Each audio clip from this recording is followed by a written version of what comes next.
Canada HR News on September 11, 2023. I'm Elena Bobireva. In today's episode, we talk about the latest reports from Indeed and Statistics Canada about employment trends, projected salary increases in 2024, employment expectations of Canadian university graduates, precarious work of journalists, and other topics. Stay with us to get the latest HR updates.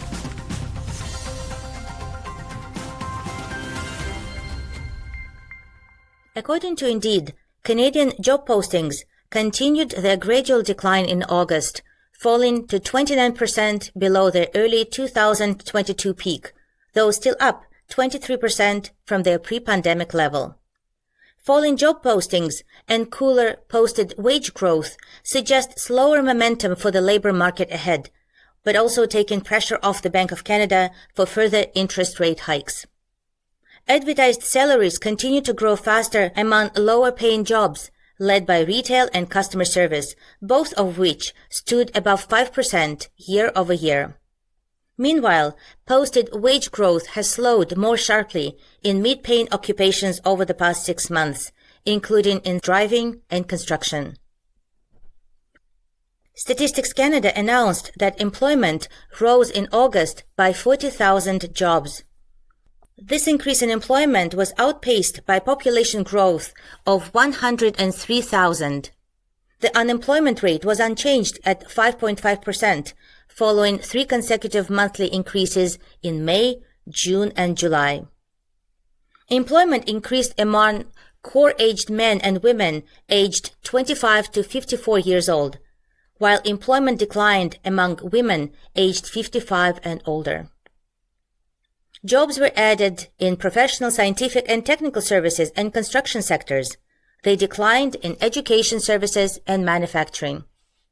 18,000 jobs were added in Alberta and 12,000 jobs in British Columbia. Nova Scotia lost 3,600 jobs. The job change-in rate, or the proportion of workers who remain employed from 1 month to the next, but who change jobs between months, was 0.4% in August. It was below the peak of 0.8% recorded in January 2022. A lower job change-in rate may indicate that workers are settling into jobs or that labor market has become less favorable to employees seeking new opportunities. Multiple job holding is the practice of having 2 or more jobs simultaneously. For some, working more than one job may be an indicator that the main job provides insufficient earnings. With a higher cost of living, taking on additional work may be a necessity for some workers to meet essential financial needs such as mortgage or rental payments and groceries. In August, about 1 million people, or 5.4% of the employed, held multiple jobs. This number is unchanged from a year earlier. In line with historical trends, female workers were more likely to have more jobs than their male counterparts, as well as immigrants admitted to Canada less than 10 years ago. The multiple job holder rate was also above average among Black and Filipino workers.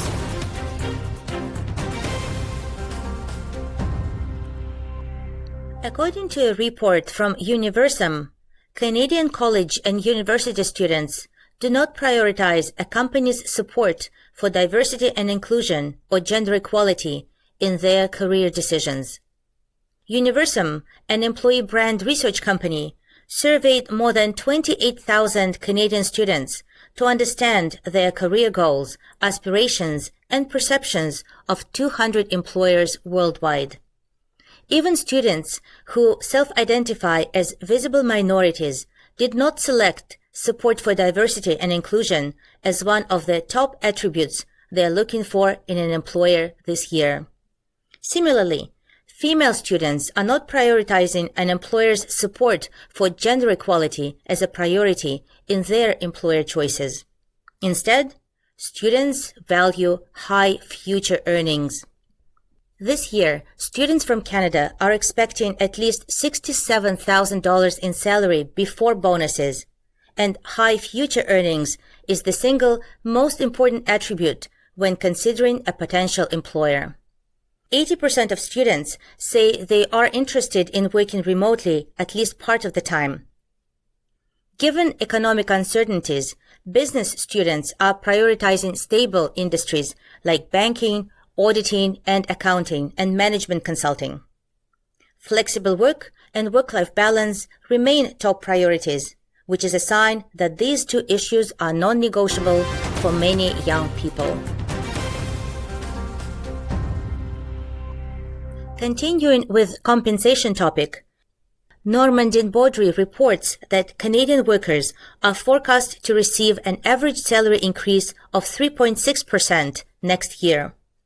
In Canada, organizations in the professional, scientific, and technical services sectors reported the highest actual salary increase budget of 4.8% in 2023, compared with initial forecast of 4.2%.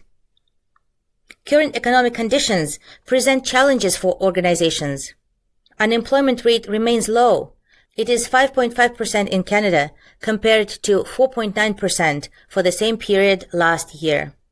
There is a risk of recession and increased volatility of organizations' financial results, mainly due to rising interest rates and labor shortage, driven primarily by aging population, career changes, and early retirements brought on by the pandemic. Increases granted in 2023, excluding salary freezes, were slightly below initial forecasts, with the average increase in Canada coming in at 4.1% compared to 4.2% projected last February. These figures may indicate that companies are being more cautiously optimistic, since the reverse trend has been observed in recent years with actual budgets exceeding projections.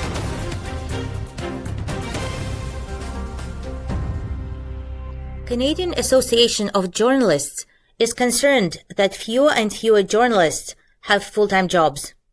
Association representatives state that the increasing state of precarious employment sweeping across the Canadian journalism industry can lead to devastating social impacts if it's not stopped. In one Canadian academic study, researchers interviewed more than 100 journalists who described persistent financial insecurity and anxiety about the stability of their jobs. The study also found that the pressure to meet employer demands with few rights and little job security can result in significant negative emotional and mental health consequences for people without full-time jobs. Precarious nature of journalism employment is highlighted in a strike of TV Ontario, or TVO, workers. The union says that workers have received below-inflation wage increases since 2012, including zero increases between 2012 to 2014. TVO receives funds through a provincial crown corporation and reports to the Ministry of Education. It receives a base operating grant of $38.3 million annually, but funding hasn't increased as costs and inflation have risen. Many workers are kept on perpetual contracts with no hope of their positions becoming permanent, and these contracts prevent them from doing the kind of rigorous civic journalism and current affairs programming that serves communities in Ontario. According to many journalists, although work in this industry has never been a safe bet, it is now rife with deepening uncertainty.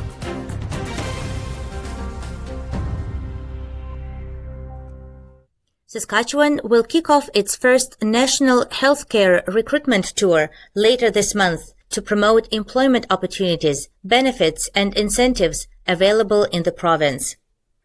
Current trends indicate that young adults, families, and new graduates in other provinces are interested in moving to Saskatchewan for more affordable living, job opportunities, and higher wages in the healthcare sector. 2 large career fairs and multiple on- and off-campus meet and greets will be held in Toronto, Montreal, St. John's, Charlottetown, and Halifax.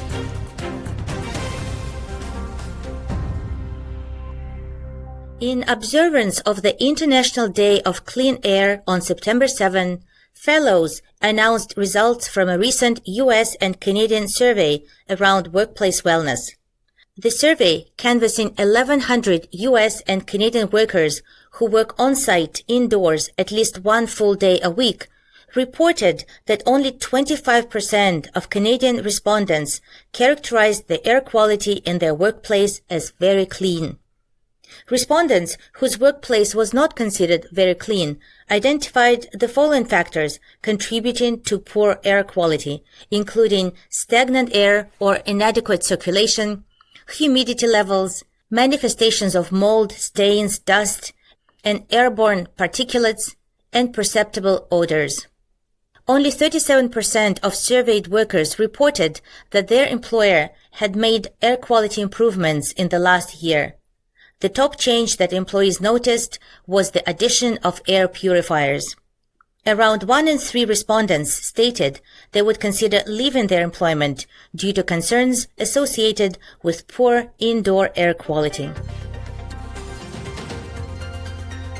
And this was an episode of Canada HR News.